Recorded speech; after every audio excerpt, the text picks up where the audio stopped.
Hi friends, मैं हूं आप सबकी दोस्त निक्की। स्वागत है आप सब लोगों का आपके अपने चैनल फिल्मी सिटी में।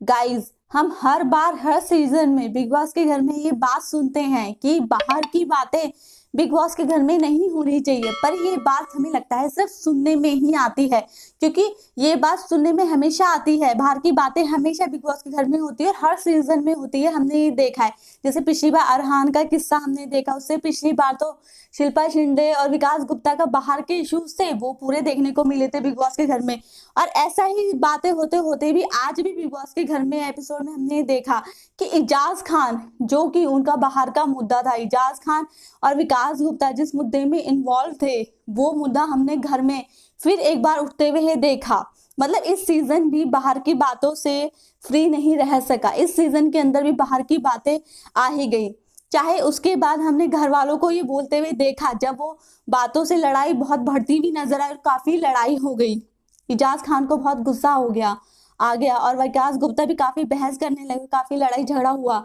तो फिर राहुल वैद्य ये बोलते हुए नजर आए अर्शी कि बाहर की बातें मत लाओ यार घर के अंदर। पर ये सब बातें हमें लगता है कहने की हैं,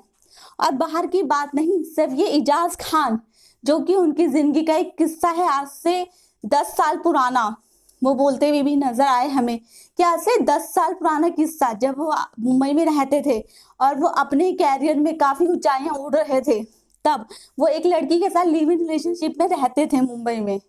और उस लड़की ने अचानक से उनके ऊपर एक एफआईआर दर्ज करा दी थी, जो कि सब जानते हैं। और फिर उसी लड़की ने विकास गुप्ता जो थे उनके दोस्त थे, तो जो इजाज खान थे उनको विकास गुप्ता को देख के लगा कि हाँ, ये उसी लड़की का दोस्त है जिसने मेरे पर एफआईआर कराई थी। और जब वो एफआईआर उसने वापस ली तो उसने मुझे फोन करके ये बोला था कि मैं तुम्हारे पे कोई भी एफआईआर वापस नहीं करना चाहती थी, लेकिन मेरे दोस्त थे कुछ जिनमें से मुझे उन्होंने उकसाया और तुम्हारे खिलाफ एफआईआर दर्ज कराने के लिए मुझे काफी उकसाया गया, जिसका शक था इजाज को कि उसमें कहीं विकास गुप्ता भी इन्वॉल्व थे। और जो कि आज एपिसोड के अंदर विकास गुप्ता बोलते हुए भी नजर आए कि हाँ, वो मेरी काफी अच्छी दोस्त थी और मैं उसके क्लोज हो गया था, लेकिन इसका मतलब ये तो नहीं था यार कि जिसका भी मन होगा मेरे पे एलिगेशंस लगाएगा आगे। तो ठीक है भाई, अगर आप उसके दोस्त थे जिन्होंने उनके ऊपर एफआईआर दर्ज कराई और जिसकी वजह से आज से 10 साल पहले इजाज खान का जो कैरियर था, वो काफी ऊंचाइयां जो चढ़ रहा था, वो एकदम से ठप हो गया था, और उनको अचानक से उस एफआईआर की वजह से, उनकी इमेज खराब होने की वजह से उनको मुंबई छोड़ के जाना पड़ा, और जिसकी वजह से उनकी फैमिली को काफी परेशानियों का सामना करना पड़ा। तो इसीलिए, और आपके साथ उन्होंने उस लड़की को देखा इजाज खान ने, तो उनका भी गुस्सा आना जायज था। लेकिन सबसे बड़ी मुद्दे की बात यह है फ्रेंड्स कि बिग बॉस का घर, हमें लगता है कि कोई भी सीजन में, चाहे सलमान खान बोले शो के होस्ट या बिग बॉस बोलते रहे कि बाहर का मुद्दा नहीं आना चाहिए, लेकिन फिर भी हमें बाहर के मुद्दे अक्सर बिग बॉस के घर में दिखाई देते हैं। जैसे अभी हाल ही में कुछ दिन पहले भी हमें कविता और अभिनव का बाहर का 8 साल पुराना मुद्दा देखने को मिला, और आज के एपिसोड में फिर से हमें इजाज खान और विकास गुप्ता और उस लड़की का जो आज से 10 साल पहले इजाज की गर्लफ्रेंड रह चुकी है, उनके मुद्दे को हमने आज बिग बॉस के घर में उठते हुए देखा।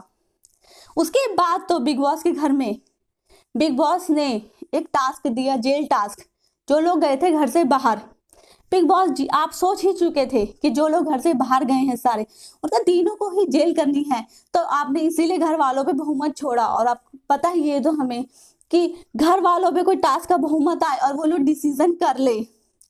वो लोग सही से डिसीजन कर भी लेते हैं, जैसे उन्होंने अली और राहुल पे डिसीजन किया, तो वो मानने को हम तो नहीं जाएंगे जेल, हम नहीं जाएंगे जेल। फिर बिग बॉस को तो तीनों को ही जेल भेजना था, तो बिग बॉस ने बोल दिया कि बारी बारी से आप तीनों ही टाइम टू टाइम जेल पे जाने चाहिए और जेल खाली नहीं होनी चाहिए, और विकास गुप्ता उसका ध्यान रखेंगे। अब विकास गुप्ता जो कि बने घर के कैप्टन, और कैप्टन की जिम्मेदारियां वो उठाना नहीं चाहते, क्योंकि वो ये दिखाना चाह रहे हैं लोगों को कि अर्शी ने मुझे कैप्टन बनाया तो मजबूरी में जिम्मेदारियां उठा रहा हूँ, और वो सोते हुए नजर आ रहे हैं पूरे एपिसोड में हमें। ना ही वो जेल की रखवाली करते हुए नजर आ रहे हैं और ना ही घर में किसी को सही से इंस्ट्रक्शन दे रहे हैं, मतलब वो अपनी कैप्टनसी की ड्यूटी ठीक से नहीं निभा रहे। इसलिए तो हमें ये लगता है कि वो ये दिखाना चाहते हैं कि मुझे कैप्टन बनना ही नहीं था और अर्शी ने मुझे जबरदस्ती बना दिया, तो कैप्टनसी की कोई भी जिम्मेदारी को सीरियसली नहीं ले रहे हैं। और वो इस कैप्टेंसी की जिम्मेदारी से फ्री होना चाहते हैं, लेकिन बिग बॉस उन्हें फ्री नहीं कर रहे हैं, जबकि वो आज हमें कैप्टेंसी के कितने रूल तोड़ते हुए नजर आए। उसके बाद तो हमने गाइस बिग बॉस के घर में देखा जो हमने आज से काफी समय पहले की पिक्चरों में देखा है कंसेप्ट। अब तो इतना टाइम बदल गया कि फोन, इंटरनेट और टेलीफोन्स और ऑनलाइन हम लोग कितनी बातें करते हैं अपनी फैमिली से, अपने फ्रेंड सर्कल से, लेकिन आज पुराने जमाने का वो हमें कंसेप्ट देखने को मिला बिग बॉस के घर में, जो पहले की फिल्म्स में देखने को मिलता था, जैसे कि लेटर वाला। जो घर में कंटेस्टेंट है वो Christmas task, post master task देखने को मिला घर के अंदर। और ये क्या बिग बॉस, आप हर फेस्टिवल के ऊपर घर का मैसेज तो लाते हैं कंटेस्टेंट्स के लिए, लेकिन फिर तो कंटेस्टेंट जो इमोशनल होते हैं रोते रोते रोना शुरू कर देते हैं। हमारी फैमिली का मैसेज आया, हाँ आप अपनी फैमिली से दूर है, रोना जायज है उनका, लेकिन फिर भी आप उनको इतना इमोशनल कर देते क्रिसमस, लेकिन जो भी था उनका क्रिसमस आज अच्छा हो गया गाइस। तो इसी तरह से बिग बॉस की हर न्यूज पाने के लिए बने रहिए मेरे साथ मेरी हर वीडियो में। Take care.